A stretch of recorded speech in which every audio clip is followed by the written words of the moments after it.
that time. In the past, racers from as far as Germany and England have come to Trinidad and Tobago to race. And they brought with them huge contingents of supporters. This reinforces the inherent benefits of creating an international accredited raceway, which fosters healthy competitive sportsmanship and lures racers and spectators from all over the world to these beautiful shores. Trinidad has always been home to very skilled and successful racers. From the recently awarded and honored Sheldon B. Cesar at the FIA Awards of the Americas, held in Panama at the beginning of this year. Just 3 weeks ago, Trinidadian racers set new local records participating in an event in St. Lucia. These drivers, I understand, had recently just begun racing at the temporary racing strip at Camden, and already are showing what they are. It is so unfortunate that due to the lack of a track and proper racing facilities, that Trinidad and Tobago are no longer able to host their leg of the Caribbean Circuit Racing Championship. In Trinidad's vision to become a first world country, having state-of-the-art and accredited racing facilities will greatly improve the international image of this country and allow the professional development of local, regional, and international racers. Yes, Trinidad and Tobago can become a racing hub in this area. It's all within reach, achievable, and a rewarding investment. The benefits would be realized in both short and long term if this were to happen. I can tell you from my personal experience, in countries that have proper race facilities, you will find that there is more respect for the roads, for driving in a safer manner on the roads. The level of disciplined racers possess, coupled with the intense training they must undergo in order to become accredited. It's well worth the effort. Also keep enthusiasts off street racing, which is really very dangerous. ITASA has been associated with the FIA for 14 years. Some racers of Trinidad in the NACAM region and countries such as Puerto Rico, Dominican Republic, Costa Rica, Venezuela, Colombia, and Ecuador have performed very strongly when it happened, but they could never compete in front of their local fans because you had not the facility.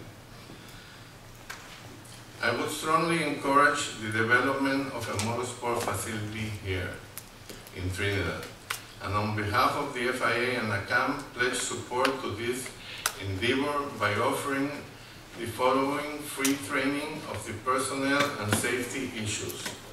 Provide assistance with facility designs that meet international standards. So, please, I pledge to you to do an effort and make Trinidad be in the World Motorsport map more strongly. Thank you very much.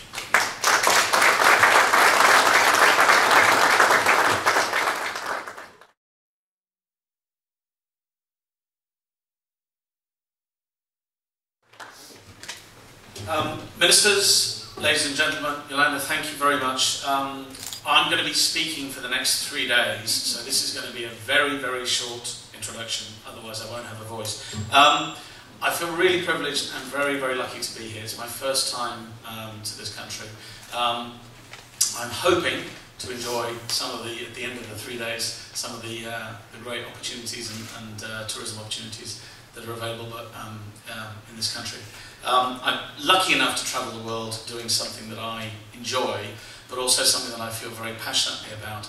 As Yolanda's already mentioned, I really do genuinely believe that as this particular business of sport, as Rajiv's already said, becomes more and more competitive on a truly global, let alone pan-regional basis, actually being better at what you do will be the way to bring more business and more prosperity into the country. I've been lucky enough, again, as Yolanda said, to be in the UK and Australia. As has already been mentioned, that we're just about to experience the biggest sporting event in the country. I've had lots of chances to experience at the airport, in case you've been reading about that, and they're getting better, I think is the phrase. But to see what it does to a country, for example, during the 2000 Games, is testimony to how much money and how much opportunity can be afforded. I'll give you a tiny example. I used to work as the commercial head of the Australian Rugby Union. Yes, I have an Australian passport, but don't worry, I did want them to win when they were over here, so and I still don't keep wanting to play in the next Ashes. But I'm sure he's a very nice guy though. But when I was in Australia, one of the key things was, that I found was that we worked very closely with the individual state tourism boards, and there was quite a lot of competition between them. As you can imagine, Melbourne and Sydney have a lot of rivalry, and they spent a lot of time not only investing in us as an event, but also feeding us with information and research about how well these particular events were doing in terms of the economic benefit. And there's lots of evidence and information out there about that. So examples like that I'm hoping to illustrate over the next few days. My passion is to get people better at what they do. So my role here is to help develop the skills of the teams that are going to be in the room 2 doors down for the next 3 days, covering all areas: how to develop your sport, take a proper marketing perspective, how to really engage with sponsors and potential sponsors, and also how to take on the role of event bidding. So it's going to be a very interactive, quite energetic session. So those of you who are coming, I hope you're up for it. I'm looking forward very much to helping and working with you guys, and starting what has already been said is a very exciting and interesting race. So thank you very much, and all the best. And now, with remarks to this very distinguished gathering, we have the Minister of Sport, the Honourable Anil Roberts.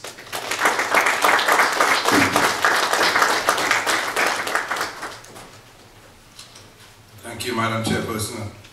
The Honourable Rupert Griffith, Minister of Tourism, Minister and CEO Sandra Perkins of TDC, former Minister Manoharam Saran, our guests, we have the Chairman of the TDC, Rajiv Shanglaya, our guest Henry Krausz, Graham Hollins, Facilitator, members of the Sport Company of Trinidad and Tobago, and the Ministry of Sport Special Advisor who is here outside.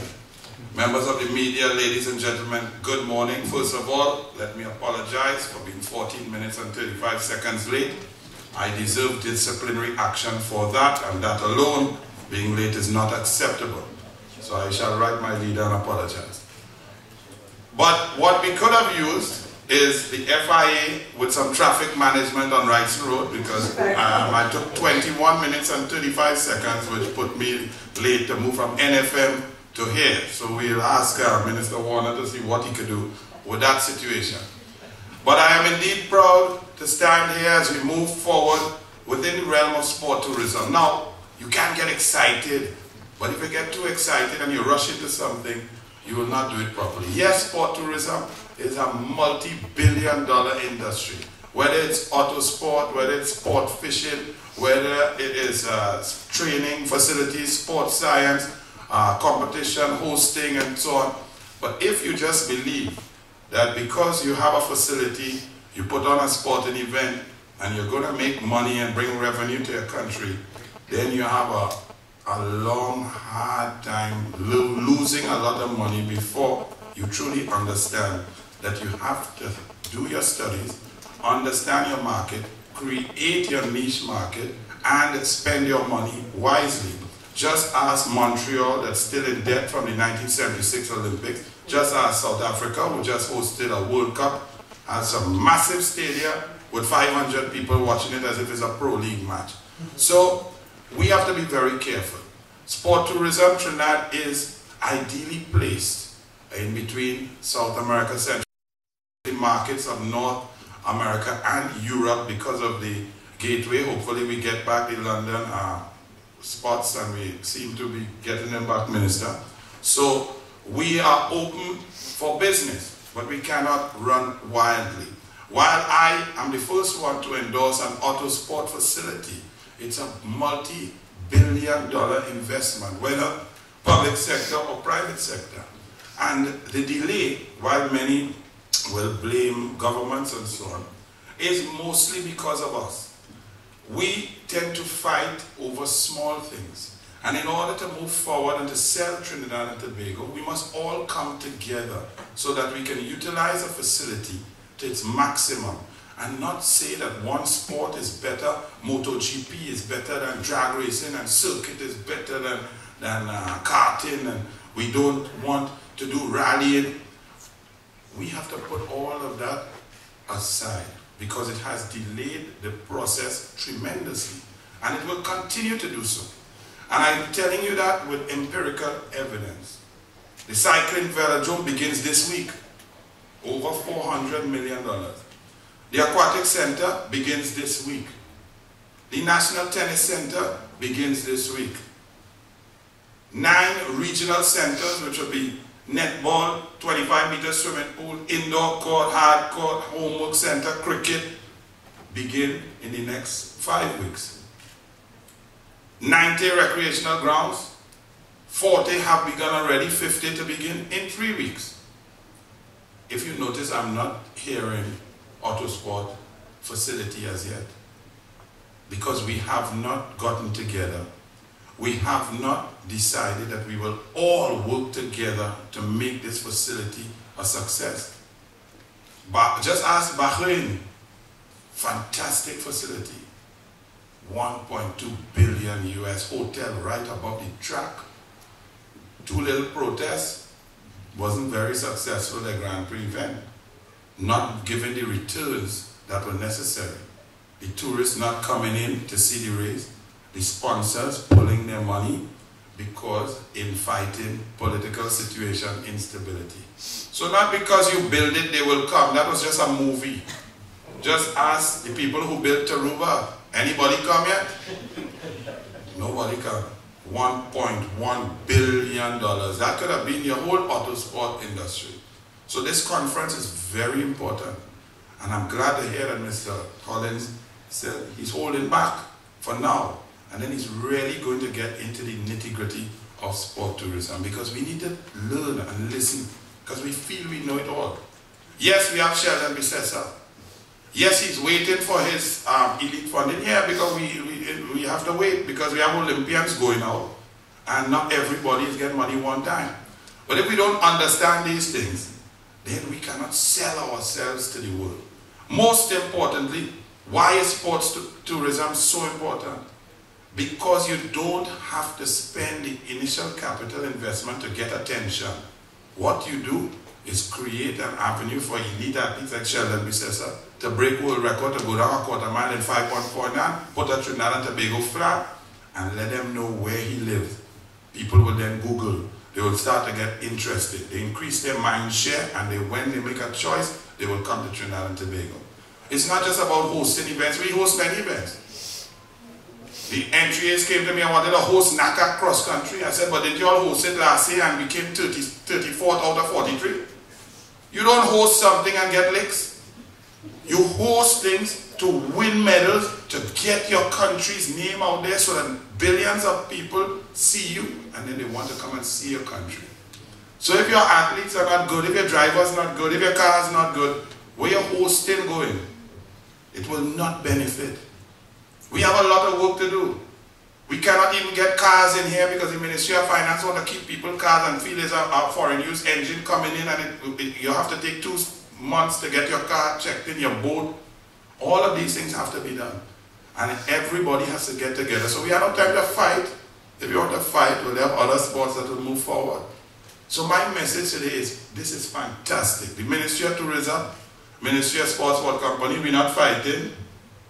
Ministry of Legal Affairs might be fighting, but not us. Right, Rupert? But we are moving forward. Because Trinidad and Tobago, we have talked about diversification for a long time. And this is one of the key ways that we're going to do it. Not only in Trinidad, but in Tobago.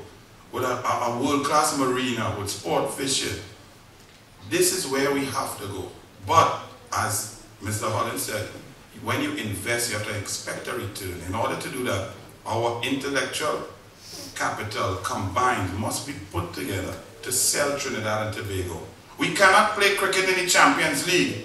And when I look at the anthem playing, I look up and I see a Trinidad and Tobago cricket board flag. What's the point? Who knows Trinidad and Tobago cricket board? What are we selling? We're not selling that. Why would I want to see a Ministry of Sport logo on a Trinidad and Tobago jersey in India for the Champions League? The Ministry of Sport has nothing to sell. What we are selling is Trinidad and Tobago. I want to see a Trinidad and Tobago flag. I want to see the words Trinidad and Tobago. And that's what it's about. To get off our egos. We have a job to do. Let's just do it. And it is a market, Trinidad and Tobago. We have brilliant athletes. The Ministry of Sports, Sport Company, Tourism, TDC will help. But we cannot do it all. The sports must get together, stop the infighting, and listen to the knowledge and let us understand. The Olympics is coming. Some of our athletes are looking quite good. That's the best advertisement. I leave you with one story. 2001 Fukuoka, Japan. I just started coaching George Bovell for 3 months. He moved from 44th in the world in the heats of the 200 iron to #1. He finished first in the heats, but he still had semi-final and final to go. And when we went out of the facility to swim down, to cool down, about 50 different cameras, still cameras, media, all around. Japanese people, Italians, everybody wants to know. TRI, what is TRI?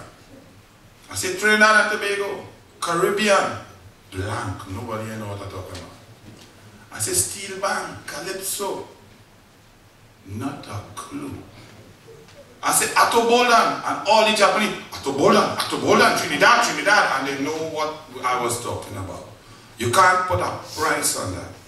And so we must understand the benefit that we can receive from respecting our athletes, developing them, and selling Trinidad and Tobago. And furthermore, when the people come, you have to treat them nice so they'll come back, so that they'll go and tell 10 more people to come. You can't treat them bad and next thing you see, FIA fighting with Raleigh and Raleigh fighting with this one.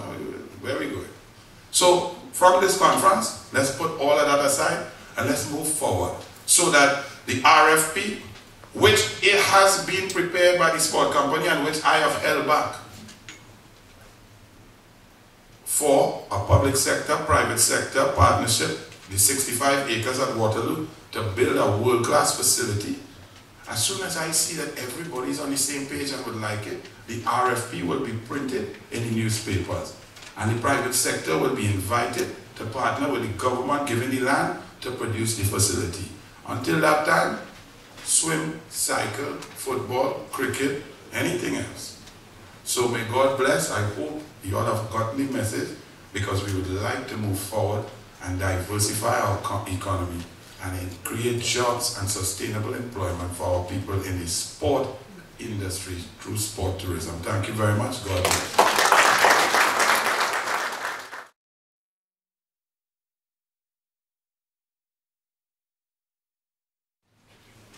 Good morning, everyone. The Honorable Anil Roberts, Minister of Sport, Youth Affairs, PS in the Ministry of Tourism, Mrs. Juliana Budram, the Chairman and Directors of the Tourism Development Company Limited, Mrs. Sandra Perkins and other General Managers and staff at the TDC, our specially invited guests, the conference facilitators, participants, members of the media, Mr. Sheldon Bissessa, welcome, good to see you at home. My good friend, the manager of sports tourism, Mr. Manohar Ramsaran. There's a story about Manohar I could briefly tell. Is that I think all of you will recall that he was the Minister of Sports. And when, as a minister, I decided to promote sports tourism in Trinidad and Tobago, and I started thinking about persons who can take us where we want to go, I realized that a man with his wealth and experience is the man for us, and I'm happy to see him here today and for what he's doing with his General Manager of Product Development. So give Mr. Ramsaran a big applause. I want to tell Minister of Sports that it will not be too long before we have an auto racing facility in Trinidad and Tobago. Because as I advised him this morning and put him on notice, I have been having chats with members of TITASA, two or three of them I see here today. Can you gentlemen just stand up so the audience can see who you are? The President and, right, yes, they're here with us. And lady, I'm sorry. And they don't know yet because I just cleared with Mr. Roberts. Within the next 10 days, we'll be meeting to discuss the construction of an auto facility in east of Trinidad. So we will see.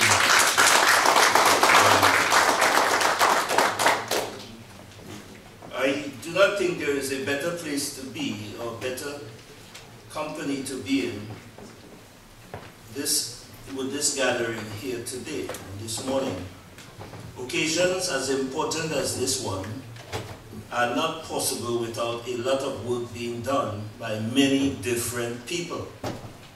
In recognition of this, I want to thank the Sporting Company of Trinidad and Tobago for collaborating with us, the Ministry of Tourism and the TDC, and the organizations involved in sports marketing and sports sponsorship and event building conference. Indeed, it is our intent to deepen this strategic partnership with the sports company so as to open more doors for tourism and maximize business opportunities for Trinidad and Tobago and our citizens in sport. I particularly want to recognize the distinguished professionals who will be taking us through the conference program, marketing and sponsorship expert Graham Hollins. I think he should give him a round of applause for being here with us. And of Spine Consulting, as we heard earlier, and Mr. Henry Krausz of the International Automobile Federation. Give him a round of applause for coming here from again. Welcome, sir. I understand this is not your first time into Trinidad, and I hope you take some time out to enjoy our beautiful country. Trinidad and Tobago has a strong sporting legacy and tremendous potential for hosting an array of international sporting events. We have the facilities and the infrastructure, as well as the proven ability to organize to international standards. We have one other critical advantage, our geography. We are strategically located between Europe and North America and can televise events live in prime time or other quality time to markets in Europe, North and Latin America. This is a highly marketable phenomenon which we can sell to sports promoters and sponsors worldwide. We also have an array of sporting activities. Teams are blessed with naturally gifted athletes, which are at world class, such as, to mention a few, our good friend George Bowell III, Richard Thompson, Kerry-Ann Batiste, and Jason Phillips. And this is just to mention a few of a large number of our athletes. Our legends such as Brian Lara, Shaka Hislop, Dwight York have all brought us fame and glory on the international sporting landscape. You heard the example of the Honorable Minister of Sports, Brian Atto Bolden. And I think the same could be said about Brian Lara. I remember touring India last year, January. And when we asked where were you all from, and we said Trinidad, very few knew. But one of the members of the delegation said Brian Lara's home, and the place lit up. Everybody knew of Brian Lara, and that is what sports could do for us. We might be a small country, but we are no small people. We have hosted several mega regional and international sporting events over the last 10 years or so, from the FIFA Under-17 tournament in 2001 to the World Karate Champion in 2010. These sporting triumphs have given us great confidence in ourselves as a nation. How many of us can recall with fond memory that magical year of 2006 when our Soca Warriors qualified for the FIFA World Cup Finals, the smallest nation in size and population to ever qualify? In itself an historic achievement, and the only team from the Caribbean at that particular tournament and at that moment. Almost immediately, Trinidad and Tobago became one of the main human interest stories of the World Cup tournament. The lovable underdogs from a small country, but with such amazing passion. Ladies and gentlemen, as you surely know, the Olympics is one of the most watched sporting events in the world. And at any one time, more than 3 billion persons worldwide can be watching the games. The 2012 Olympics has presented this country with a unique opportunity to promote Trinidad and Tobago to the world through our participation in this tournament. Upon realizing this, we have been collaborating with our High Commission in London to discuss the various possibilities for marketing the country, because the United Kingdom is one of our major sources of tourism or tourist visitors, especially to Tobago. In London, we will be having a dominant presence, bringing Trinidad and Tobago to the attention of the world's travel industry and providing information about our people, sites and attractions, festivities, food and the music, just to name a few. It is against this background that the importance of this 3-day conference can be clearly visualized. Trinidad and Tobago can be the tourism leader in the Caribbean, travel and tourism, if we just grab, I quote, grab the bull by the horns, unquote. Ladies and gentlemen, the rules of the game have changed. Scoring requires more than just nifty footwork. It requires careful consideration of the what next. We have to be one step ahead, insightful planning, and above all, vision. One of the tourism areas in which new opportunities have emerged is sporting tourism and mega events. In the past decade, we have seen these powerful vehicles for growth emerge as a key areas of travel and tourism sector for development. Acquiring knowledge and understanding in respect of securing international sporting events as the host country, as well as landing sponsorship opportunities, will ensure that Trinidad and Tobago reaps the benefits of increased foreign arrivals, enhanced investment, employment, and skills development. Moreover, sports tourism initiatives will increase the competitiveness of destination Trinidad and Tobago and build our destination brand. This conference will certainly assist in building the capacity of our people to develop the sports tourism niche and should be viewed as the start of a growing manifestation of empowering our sports tourism stakeholders. However, successfully securing and executing sports tourism and mega events does not guarantee a successful impact. And again, you heard the examples given by the Minister of Sports and the situation in Bahrain and other places. As we all know, the costs can be outweighed the benefits. These costs can range from empty stadium to angry locals questioning the rationale behind investing precious taxpayers' monies in these events instead of on crime eradication initiatives or healthcare facilities.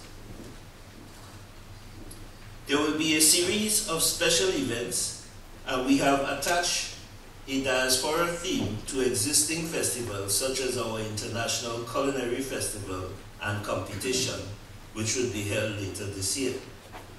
All that is now left for me to do is to thank all the participants gathered here this morning for coming. This conference is a chance for us to compare, discuss, and share our experiences. I would therefore urge you not to hesitate to contribute your valuable ideas in the course of your discussions. And I'm happy to hear our facilitator said it would be an interactive session, and that's good for us. Hopefully you will leave with a clear vision of how to attract and utilize sporting events to build our tourism and travel sectors. I urge you to recognize that sport is not merely fun and excitement. Yes, indeed it is. But sport is business.